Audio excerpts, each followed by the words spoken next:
ეზოში გამოვდი.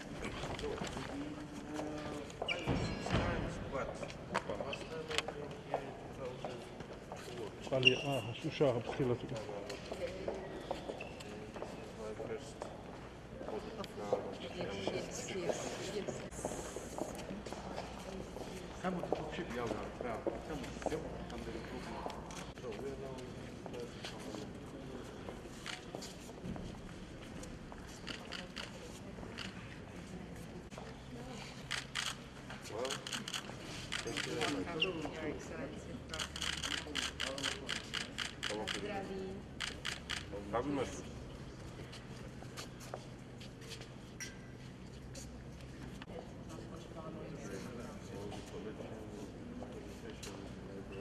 Hearing what was happening in those years in Georgia. And we are fighting. მინდა მეც და რამდენი ხანია ველოდები.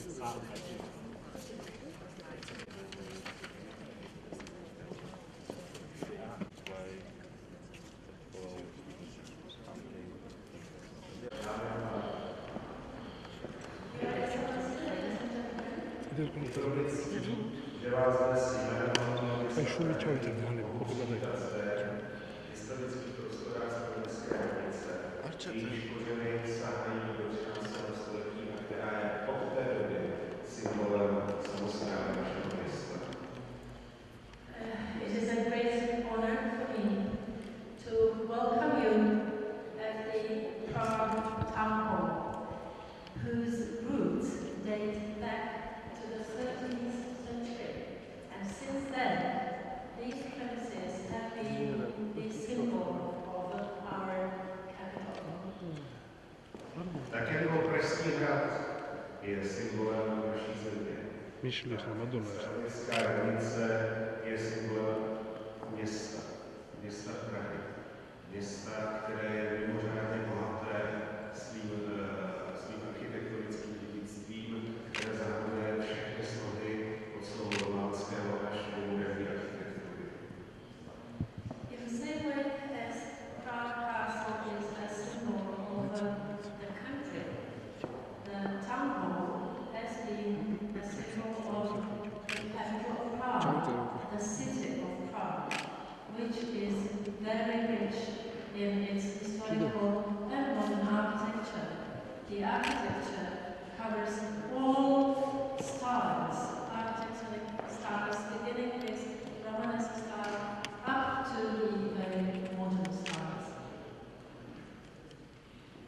Události tisícileté historie naší země se v mnoha případech soustředily právě na Staroměstské náměstí a přímo do budovy Staroměstské radnice.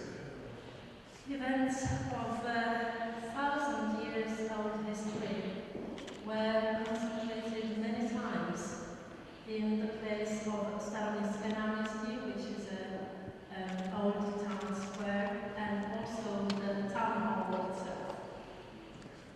Nacházíme se v takzvané Božíkově síni. Božíkova se jmenuje podle dvou velkých obrazů, které namaloval Václav Božík. Now we are in Grošík's hall. The name Grošík is the name of an artist who painted those two large paintings. A právě tyto dva obrazy symbolizují hodnoty, které vyznáváme a doufáme, že i nadále se nám je podaří ukázat. Na levé straně je Lystrianus před koncilem kosmickým. Lystrianus je významná postava našich dějin. Pro nás je symbolem pravdy a odvahy. These two paintings symbolize values which we have acknowledged and we will always acknowledge. You see John Huss in Czechoslovakia, who is one of Jiříka z Poděbrad, český král, Jiří z Poděbrad, a tento obraz má zase symbolizovat víru v demokracii. that was elected in this position. Welcome you in this hall, which is full of symbols and reminiscences.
especially for the people who have equally great capitals as we have in Georgia, our capital city Tbilisi. Obzvláště to platí pro lidi, jako jsme my, kteří mají takové hlavní město, vzácné, krásné hlavní město, jakým je Tbilisi.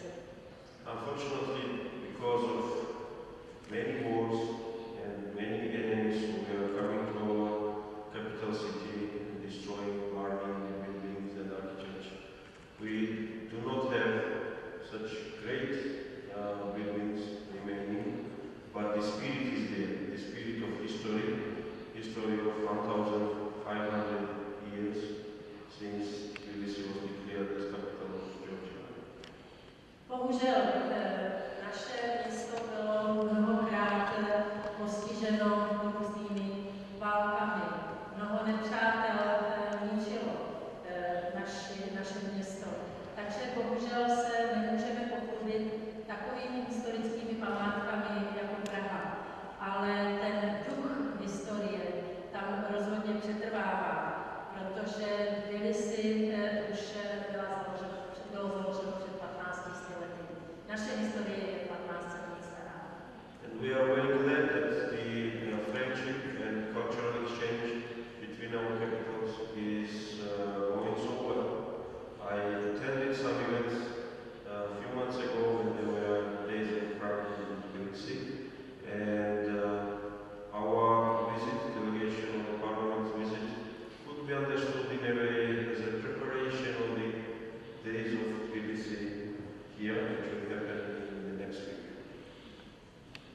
Jsem velice rád tomu, že se tak dobře rozvíjí v rámci Prahy nebo té akce Praha v Tbilisi. A návštěva naší parlamentní delegace zde v Praze je také trošičku přípravou ke dnům v Tbilisi v Praze. In these days we are meeting with the politicians, leaders of the parliament, of the government here in Czech Republic, and our message is to continue and to strengthen the relationship and to create more room for our people to learn more about each other. I believe this will be a very good experience for both countries and it will make our life even more beautiful. Dát najevo. A sice, že bychom chtěli pokračovat v rozvoji našich vzájemných vztahů. Chtěli bychom, aby se tyto vztahy i nadále rozvíjely a zlepšovaly. Abychom tím vytvořili prostor pro obyvatele obou našich zemí, aby se mohli o sobě navzájem dozvídat co nejvíce a aby toto všechno, tyto zkušenosti mohly přispívat k našemu obecnému blahu. I wish you all the best.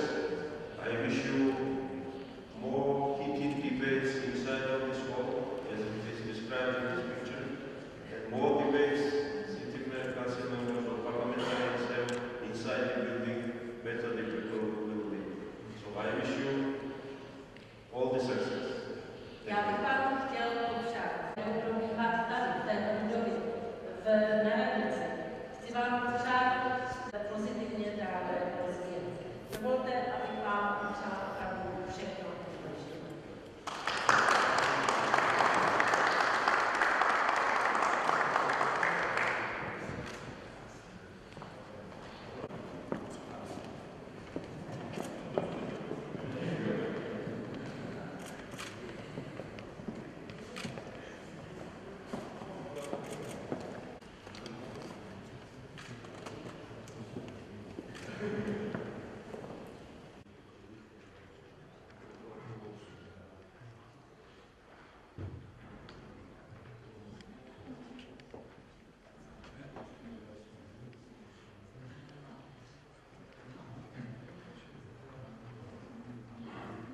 Oduna modik. Muito. Welcome. Hello. Very Good to see you.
cooperation with our existing friends and to continue our journey towards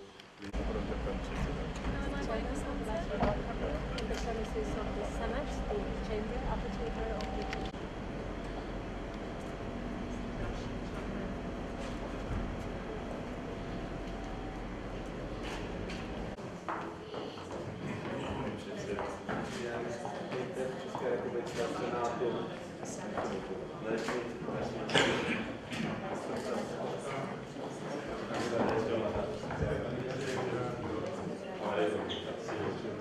Am დავიხილოთ.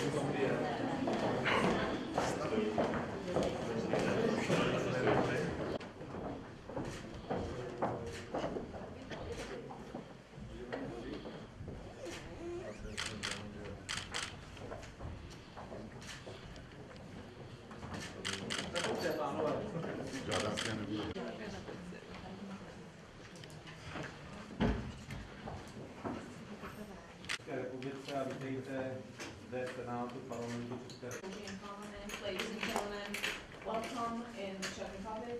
Vztahy mezi Rusí a Českou republikou. And that short visit confirms that relations Pane předsedo, dovolte, aby vám představil moje spolupracovníky, moje kolegy z pouze přítomný dva předsedové Senátu, pan Sobotka a pan.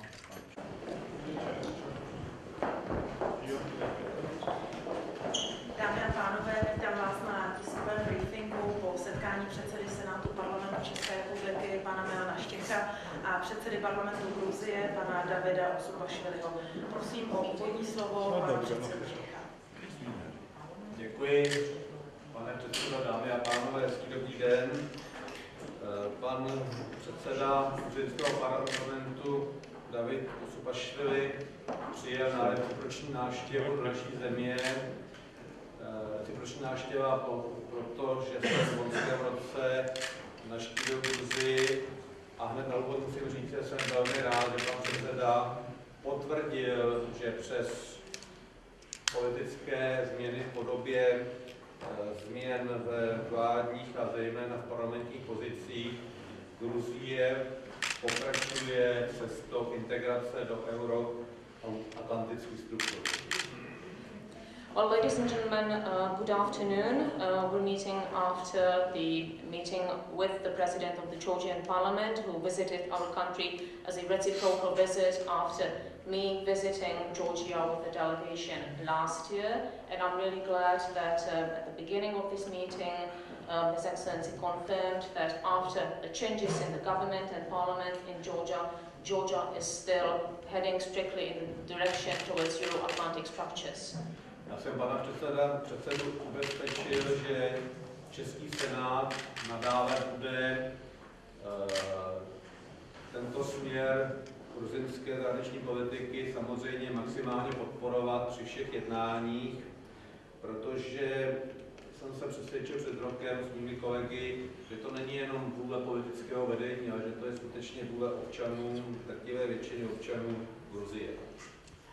I reassured the President of the Georgian Parliament that our Senate of the Parliament of the Czech Republic will continue in providing support to Georgia in its direction in the area of foreign policy, because I myself was convinced during my last year's visit that this is the will not only of the politicians of Georgia, but of most of the citizens of Georgia. My jsme při našem setkání hovořili právě o směřování, ale také jsme hovořili o situaci, která stále bohužel trvá, že Gruzinci nemohou v plném rozsahu využívat svých území. Situace v Abcházii a Jižní Osetii není vyřešena a samozřejmě to je velmi vážná věc a i my v této záležitosti neměníme stanoviska. Na druhou stranu uznáváme, že je potřeba tím velkým partnerem Ruskou federací maximálně jednat a tou cestou normalizace a zlepšení vztahů určitě je rozvoj obchodní spolupráce. Takže toto nám také pan předseda Šrobet objasnil a my jsme rádi, že jsme tyto informace od něj vysvětlili. Takže tolik asi na úvod. Budeme pokračovat jednání ještě večer při pracovní večeři a při dalších setkání, který s členy Senátu pan předseda bude v dalších dnech mít. During our meeting, we talked about the developments in Georgia and the way Georgia is heading, and we also talked about the unfortunate situation when Georgian citizens cannot use the territory of Georgia to the full extent because of the situation in Abkhazia and South Ossetia. And we discussed this issue. It is an unfortunate and serious issue on which we're not planning to change our position. On the other hand, we understand that it is necessary to negotiate with Russia as a strong neighbor, and that one of the ways to stabilize relations with Russia is through commercial cooperation. So this is what we clarified with Mr. President, and we're glad that we heard this from him, and we will have a chance to continue our discussions today during dinner and also in the upcoming days when they continue their visit to the Czech Republic. Well, this is great privilege for me personally and for the members of the delegation of Georgian Parliament to be here today and to have the opportunity to meet with the President of the Senate of Czech Republic and the senators and having very honest and fruitful discussion today. Je pro mne poctou, a nejenom pro mne, ale pro celou bruselskou delegaci, že jsme měli možnost se dnes setkat s předsedou Českého senátu a také s pány senátory. Vedli jsme velmi upřímnou a otevřenou a užitečnou diskuzi. We came here, representatives of the newly elected government representing the Georgian Dream Coalition, to make it sure to our friends that Georgia, with the new leadership, will continue the declared objectives to become integral part of the wider Europe and Euro-Atlantic structures. And we also reconfirmed our desire to work as closely as possible with our friends from Czech Republic, because we need their support and their recommendations to overcome quite the challenging problems we are facing now.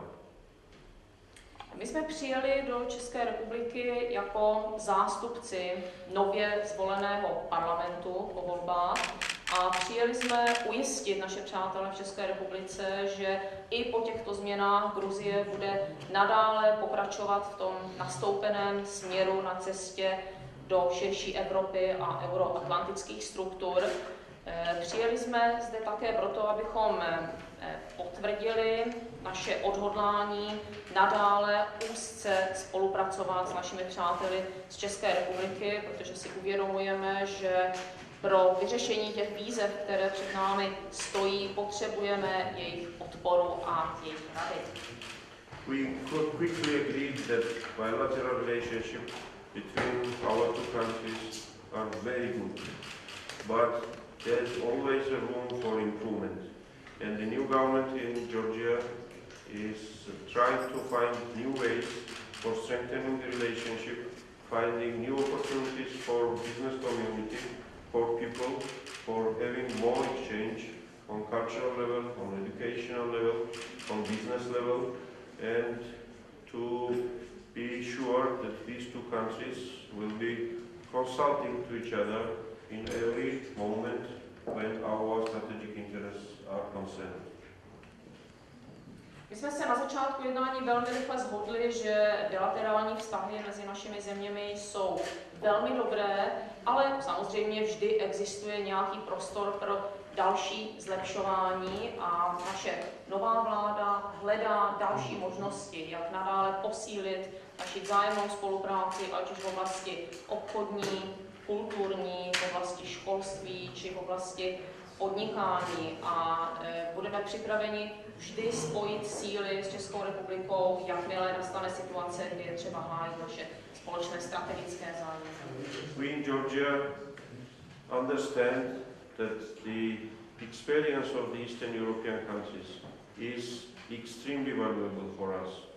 Therefore, we will continue the closest possible cooperation with our colleagues here in Prague. My si v Gruzii uvědomujeme, že zkušenosti východoevropských zemí jsou pro nás extrémně cenné a i z tohoto důvodu chceme i nadále pokračovat v co nejužší spolupráci s našimi přáteli zde v Praze. Dáme s vámi teď pro několik vašich dotazů. Time for questions, if there are any.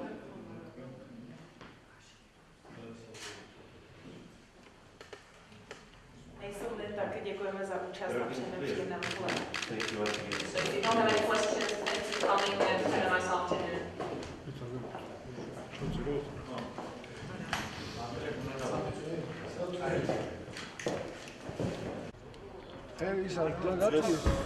ერთი წამით რა. ტელეფონი ჩამოწერე. შეგვიძლია. შეგვიძლია. გიო ჩამოწერე მიკროფონი. ჩამოწიეთ მიკროფონი. საპარლამენტო დელეგაციის პირველი დღე ჩვენი ვიზიტის. შევხვდით ორივე პალატის ხელმძღვანელებს, სენატის და ქვედა პალატის. თუმცა შეხვედრა საგარეო საქმეთა მინისტრთან. შეხვედრებმა ჩაიარა ძალიან მეგობრულ და თბილ ატმოსფეროში. ჩვენი ჩეხი კოლეგები რჩებიან საქართველოს მეგობრებას და ხელისუფლების ცვლილება მათთვის არაფერს ნიშნავს, ვინაიდან ამ ცვლილებამ საერთაშორისო ასპარეზზე იქნება ეს ევროკავშირის მიმართულება, ნატოს მიმართულება თუ ოქროви ურთიერთობები, კიდევ ახალი ენერგიები შეძინა ჩვენს ურთიერთობებს და არანაირი შეფერხება მოსალოდნელი არ არის. ჩვენ მივიღეთ დაპირება პარლამენტის ორივე პალატის სპიკერებისგან, ასევე საგარეო საქმეთა მინისტრისგან, რომ საქართველოს ექნება ჩეხეთის მხარდაჭერა ვილნიუსის სამი წლის ბოლოს, რათა ჩვენ მოვახერხოთ ევროპასთან კიდევ უფრო ახლო მიახლოვება და ყველა იმ დოკუმენტის მიღება, რაც სიგურესაც სასურველია და აგრეთვე მომავალ წელს 2014 წელს ჩვენ ნატოს სამიტზე ჩეხეთი კვლავ იქნება იმ ქვეყნების რიგში, რომლებიც მოსურნენი არიან, რომ საქართველო კიდევ უფრო მივახლოვდეს ნატოში გაწევრიანებას. ჩვენ ვისაუბრეთ ოქროви ურთიერთობებზე, რაც ძალიან მნიშვნელოვანია. ჩეხეთი ერთ-ერთი აქტიური ინვესტორია საქართველოში და თემებიც ჰქონდა საუბარი კულტურულ საგანმანათლებლო კავშირებზე და რა თქმა უნდა პარლამენტებს შორის ურთიერთობაზე. ჩვენ გვიმოხაზეთ კონკრეტული გეგმები მომავალ კვირაში სტრასბურგში საპარლამენტო ასამბლეაზე ჩვენი დელეგაციების ურთიერთობის გამოდენიმე მნიშვნელოვან საკითხს. ისე რომ ვიზიტი არის ნაყოფიერი, წარმატებული, ისე როგორც ეკადრებათ მეგობარი ქვეყნების პარლამენტარებსთან თავობის